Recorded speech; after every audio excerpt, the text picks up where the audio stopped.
Entire business की knowledge. जी हाँ, इस वीडियो में मिलने वाली है, स्किप ना करिएगा। मैं हूं दोस्तों टीएस टक्कर, विन मीडिया से आज एक बेहतरीन वीडियो लेके आया हूं, एक ऐसा कंटेंट लेके आया हूं जो अभी तक आपने नहीं सुना होगा। ऐसे पंचेस है उसमें, कुछ बातें ऐसी होंगी जो ऑलरेडी आप जानते हैं सिस्टम के बारे में। जब मैं वीडियो बोल रहा हूं तो बहुत सी बातें ऐसी आएंगी, लेकिन इसको जिसने बिना स्किप किए सुन लिया, मेरे को कमेंट करके बता दीजिए कि वीडियो यार बकवास था, ऐसे मेरा टाइम वेस्ट करवा दिया। तो देर ना करते हुए मैं स्टार्ट करता हूं अपनी बात को। बिजनेस के अंदर मॉडल होते हैं अलग अलग। एक हैवी मॉडल होता है, एक उससे लाइट मॉडल होता है, एक बिल्कुल फ्लाई लाइट होता है। सबसे पहले बात करता हूं मैं हैवी मॉडल की, जिसमें कंपनी की रनिंग कॉस्ट खुद की होती है, मैन्युफैक्चरिंग खुद की होती है, expenditure total, logistic, man power, everything, advertisement, सब कुछ कंपनी अपने एंड से ही करती है, किसी को बीच में टच नहीं करने। जैसे टाटा का क्रोमा मॉडल चलता है, उनके अपने ही सेंटर है सारा कुछ। लेकिन कुछ कंपनियां उसी के अंदर, जैसे नेक्स्ट, वीडियोकॉन का एग्जांपल दूं, उनका एक नेक्स्ट आपने स्टोर देखे होंगे, लेकिन डिजीवर्ल्ड उनका फ्रेंचाइजी मॉडल था। उससे हल्के मॉडल कौन से होते हैं? Franchisee model. जैसे आपको एक डोमिनोज खोलना है तो डोमिनोज का ओनर कोई और है, पैसा आपका लग रहा है, पहले 3 करोड़ लगता है, आज की डेट में मैंने सुना लगभग 5 करोड़ एक डोमिनोज खोलने में लग रहा है। जैसे कार की फ्रेंचाइजीज आपने लेनी है, एजेंसी लेनी है, तो पैसा आपका लग रहा है, लेकिन उसके अलावा भी बहुत सारा खर्चा कंपनी के पास होता है। ये पूरे हैवी से थोड़ा लाइट मॉडल है, लेकिन इस पे रनिंग कॉस्ट सारी, मैन पावर, चीजें, प्रोडक्शन, ये सारी चीज उन्होंने देखनी होती है। और तीसरा जिसको हम लाइट मॉडल करते हैं, बिल्कुल लाइट मॉडल बोलते हैं, जहां पे इनका सिर्फ नेटवर्क यूज होता है। और मैं बता दूं, नेटवर्क तो दोस्तों हैवी मॉडल हो या उससे लाइट फ्रेंचाइजीज मॉडल हो या कोई भी मॉडल हो, बिना नेटवर्क के पैसा नहीं आता। तीसरा मॉडल आता है इसके अंदर लाइट मॉडल, जिसमें क्या होता है कि कंपनी के पास कुछ भी नहीं होता अपना। जैसे ओला के पास क्या है? गाड़ियों का नेटवर्क, पर उनकी गाड़ियां अपनी नहीं है, थर्ड पार्टी चला रहा है, रनिंग कॉस्ट भी उसकी आ रही है, ड्राइवर भी खुद ही है। उन्होंने सिर्फ एक ऐप और उनको पीछे बैकअप देने के लिए इंफ्रास्ट्रक्चर सेटिंग कर दिया, लेकिन कस्टमर उनको लाके देना पड़ता है ओला को, इस वजह से वो घाटे में है। तो हम डायरेक्ट सेलिंग का एग्जांपल तो दे देते हैं, नेटवर्क बनाओ, तो ये बेहतर क्यों है? इसमें कुछ रिलेट करने की कोशिश करिए, ये उससे बेहतर क्यों है। यहां पे आप कस्टमर को नेटवर्क के साथ जोड़ते हैं, कस्टमर का नेटवर्क बेस रेडी करते हैं, और एंटायर इंडिया में कहीं भी क्रिएट कर सकते हैं। उसकी रनिंग कॉस्ट, जो कंपनी आप नेटवर्क मार्केटिंग कर रहे हैं, अगर आपके पीछे वो बड़ा इंफ्रास्ट्रक्चर है तो आप वो कंपनी ज्वाइन करें। क्या वो पैन इंडिया में पूरी मीटिंग, पूरे आपने सिस्टम को रेडी करने के लिए क्या लीडर ही है, या कंपनी के एम्प्लॉयज भी रेडी हैं आपके साथ काम करने के लिए? वो कंपनी ज्वाइन करें। मैं वापिस मुद्दे से ना जा हटूं तो मैं कंप्लीट बात करता हूं।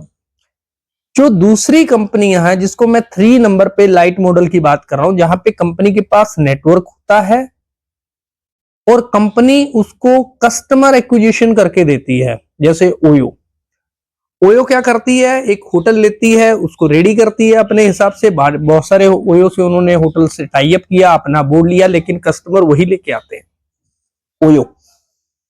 तो कस्टमर एक्विजिशन कॉस्ट बहुत ज्यादा हो जाती है।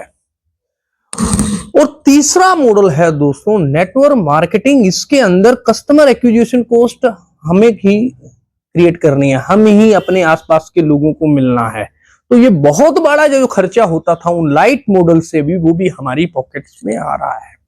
इसलिए कंपनी हमें नेटवर्क मार्केटिंग की कंपनियों की जो पैसा है, वो हमें एक अच्छा बड़ा खासा पैसा मिल रहा है। यहां पे वो कॉस्टिंग बच रही है कंपनी की, जो कस्टमर एक्विजिशन कॉस्ट थी। इसलिए वो लाइट मॉडल फेल हो रहे हैं, क्योंकि हम भी सोचते हैं यार नेटवर्क क्या बनाना है, मैं भी एक ऐप तैयार करता हूं, मैं भी ये सिस्टम करता हूं, मैं भी कस्टमर को ले आऊंगा, मेरा भी अपना कुछ ना हो। भैया तुम फेल हो जाओगे दूसरे दिन। और नेटवर्क मार्केटिंग के साथ कस्टमर इमोशन से जुड़ता है, प्रोडक्ट से नहीं। इसलिए कंपनी का एक बेहतरीन एजुकेशन सिस्टम, जिस बंदे से, जिस अपलाइन से, जिस सिस्टम से आप जुड़ रहे हो, क्या वो कैपेबिलिटी उसके अंदर है एक्विजिशन की? ये चीज हमें इस मॉडल के अंदर देखना बहुत जरूरी है। एग्जाम्पल, अभी मैं कल CNBC टीवी पर एक रिपोर्ट पढ़ रहा था, जैसे अभी ब्लिंकिट है और ये अभी फ्लिपकार्ट में जो कुछ 20 मिनटों में जो डार्क स्टोर के साथ रन हो रहा है बिजनेस, वो कुछ ही मिनटों में आपके घर में प्रोडक्ट पहुंचा देते हैं। जैसे पिज्जा पहुंचता था ना 30 मिनट में, अब ब्लिंकिट 10 to 15 मिनट में, 20 मिनट के अंदर ये प्रोडक्ट आपके घर में दे दे रहा है। वो घाटे में जा रहे हैं, क्योंकि जो एक्सपेंडिचर, जो कॉस्ट है ना, पर कस्टमर एक्विजिशन कॉस्ट उनकी बहुत ज्यादा आ रही है।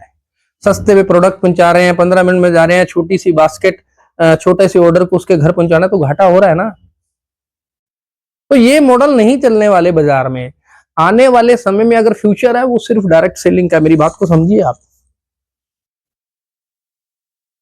तो चाहे कितना भी बड़ा मगरमच्छ आ जाए, चाहे कोई भी आए, हिंदुस्तान यूनिलीवर जैसी, मैं नाम ले रहा हूं, उसमें क्या दिक्कत है? कंपनी आई थी नेटवर्क मार्केटिंग के अंदर, नहीं चल पाई, क्योंकि मैंने आपके सामने एक बात रखी कि ये जो डायरेक्ट सेलिंग है, ये सिर्फ और सिर्फ आपके इमोशन से, एक स्ट्रॉन्ग सिस्टम बाउंडिंग से चलती है और रेगुलरिटी से, कंसिस्टेंटली आपको वही चीज वर्क करने से चलती है, क्योंकि वो चीज आपके सबकॉन्शियस माइंड में आ जाती है। क्योंकि हर समय उस प्रोडक्ट की बात करते हैं, सिस्टम की बात करते हैं, आगे बढ़ने की बात करते हैं, एक दूसरे को साथ लेके चलने की बात करते हैं। और वही दूसरी तरफ अगर ब्लिंकिट अगर 20 मिनट में कोई ऑर्डर दे रहा है, कोई और कंपनी आती है वो कहता है मैं तो 10 मिनट में दे रहा हूं, तो लोग उसकी तरफ शिफ्ट होते हैं। वही है अमेजॉन, फ्लिपकार्ट का बहुत बड़ा कस्टमर आज ब्लिंकिट की तरफ शिफ्ट कर गया। क्यों कर गया? क्योंकि उन्होंने उससे बेहतर सर्विस दिया, आ गया। लेकिन डायरेक्ट सेलिंग में ऐसा नहीं होता, वो आप ही के साथ जुड़ा रहता है, आपको वेट करता है, आपको देखता है, आपको समझता है, और हमें उस कस्टमर को एकदम से खोने का डर नहीं होता। वहीं आज ऐप ये वो क्या करता है, कंपैरिजन भी देखता है कि यार मेरे को ये फलाना प्रोडक्ट यहाँ पे 520 का मिल रहा है, वहां 490 का मिल रहा है, 30 रुपए की जो स्विच मार के एप्लीकेशन वो दूसरी से ऑर्डर कर देगा। तो कस्टमर बहुत स्मार्ट है। ये कंपनियां कितना भी बिजनेस कर लें, लेकिन ये कस्टमर को इमोशनली टच नहीं दे पाई है जो डायरेक्ट सेलिंग देती है। तो मेरी बात ध्यान से सुनिए, मैं अपना पॉइंट कहने वाला हूं। डायरेक्ट सेलिंग के अंदर आप नेटवर्क क्रिएट करते हैं, एक ऐसा नेटवर्क जहां पे अपने प्रोडक्ट नहीं है। सिमिलरली जहां ओला और उबू के पास अपने प्रोडक्ट नहीं है, आपके पास भी प्रोडक्ट नहीं है, आपको कोई इन्वेंट्री रखने की जरूरत नहीं है। और सबसे बड़ी कॉस्ट जो उसमें बैठती थी, कस्टमर एक्विजिशन कॉस्ट, वो हमारी कंपनी, जिस कंपनी में हम जुड़े हैं, उस पे वो कॉस्टिंग ना पड़ी होने की वजह से वो कंपनी हमारी लाइफ लॉन्ग लाइफ चलती रहेगी, पीढ़ी दर पीढ़ी चलती रहेगी। इस वजह से डायरेक्ट सेलिंग कभी घाटे में नहीं जा सकती, और डायरेक्ट सेलिंग आपको पुस्तकों के बिजनेस में लेके आने का एकमात्र साधन है। अगर वीडियो अच्छा लगा हो, इस दबा के इस वीडियो को शेयर कर दिए। दोबारा से आपके सामने कोई डायरेक्ट सेलिंग को लेके कोई बात नहीं करेगा। अगर फिर भी कोई बात आती है तो कमेंट बॉक्स में जरिए मैं पूरा उसको फंडामेंटल के तरीके से और टेक्निकल लैंग्वेज में, क्योंकि मैं कॉर्पोरेट के अंदर भी काम कर चुका हूं, मुझे पता है कस्टमर एक्विजिशन कॉस्ट क्या है, मार्केटिंग क्या होती है, सेल्स क्या होती है। दोनों को लोग सेम समझ लेते हैं।